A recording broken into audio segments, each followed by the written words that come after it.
Hello, everybody. This is Miss Andrea, and here's a quick overview of the lesson we are working on Monday.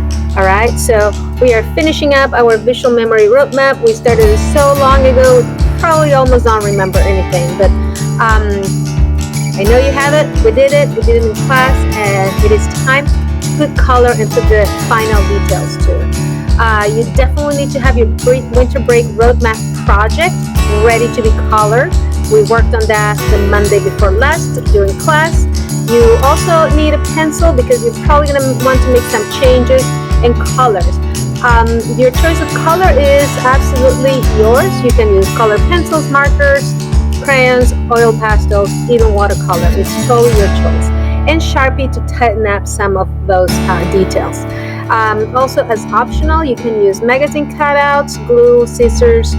Basically, if you have a technique you would like to use, go ahead. You will have no argument from Miss Andrea.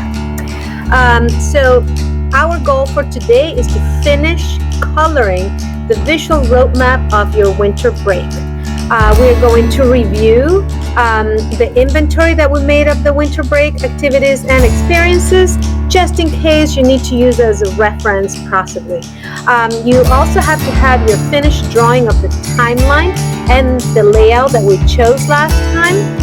And this timeline must contain words and images, both, okay? And the goal for today is to color this visual road, to color this roadmap that we have worked on of the 2 weeks of winter break. So let's take a quick review or revisit what we did the last art class. So we had created our inventory first, where we listed or drew or wrote down the different things you did that you remember doing during winter break. Then last class we took a look at the different possible layouts. One of those was the comic book layout, where you could develop your story with spaces for words and bubbles and different ideas.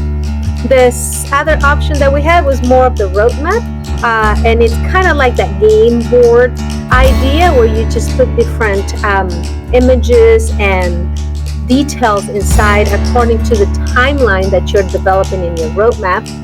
Then we created, we had the option of the most basic layout, which is a timeline. And the timeline, it's basically, where you organize it either vertically or horizontally, and you put at each stop a detail of what you remember that you did during the winter break. And the last layout that I have shown to you was possibly the most complex, and is the poster layout. And that one is more complex because it requires, pay really close attention to contrast and the design and the words you're using and how you use the letters, and where you decide that you're going to create a focus in your image, and how you're going to start adding all those other details and all those other events. But of course, you have free choice. You can choose any of these 4 designs, or maybe you can come up with your very own. During class last time, you created a sketch of the layout of this roadmap and began working on your final composition. You were moving from the sketching stage to creating your final image, and not with colors yet, but with a clear layout of what it was going to look like, and combining different images to represent the different days and activities that you remember, that you look back at the inventory. And also one of the requirements was that you had to add words to it. There was no limit of words, and there was no, there are no numbers specific, but you had to use both things, and they had to become part of the composition. So let me show you how some of the students have chosen to interpret this. Everybody had a complete, different way of creating the map, but as you can see, there is plenty of writing. There is a sort of a, different type of layout or a timeline that you can see. There's plenty of color, and there are images all over this very different type of roadmap. We have more of the comic design roadmap. Clearly, You can see the colors and the contrast, and you might notice that the words are very, very few. So you have that choice, but there's still words and they become part of it. Interestingly enough, the student was used a clever way of incorporating words in her library shot, where she's putting the names of the books she actually read during lunch break. It's just an interesting take on it. In this case, remember we had that other comic book style kind of layout.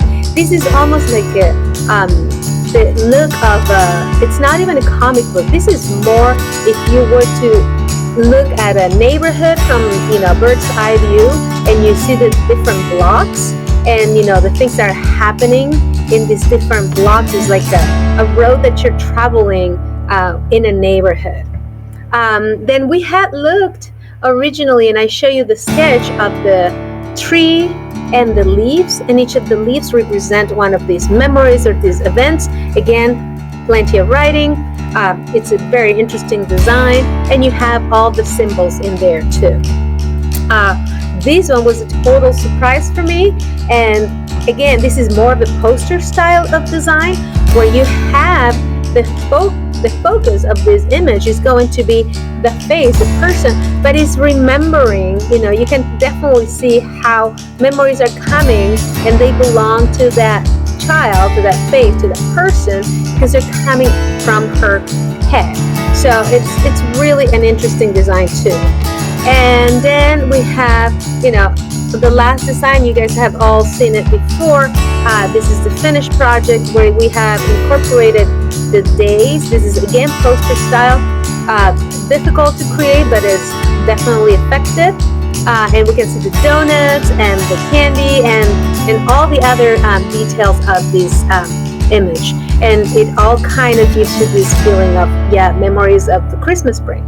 So it is now time for you to begin coloring and adding details. And let me tell you, a crucial element of this project is for you to add those details and to make sure that in your image you have incorporated a theme, an idea that brings it all together. So if it's a comic book design, there is always a theme to that comic book. If it's the poster design, you can tell that in both cases that you saw the poster example, it's all about the memories of the child. And for the plant one, for the tree with the leaves, you can talk about nature in there. So it is your choice. Make sure you have colors, make sure you have both words and images, and that the whole image is completed. Okay, so I can only wait to see what you can come up with, because I am really, really impressed with everything that I have seen so far in this project. All right, thank you very much.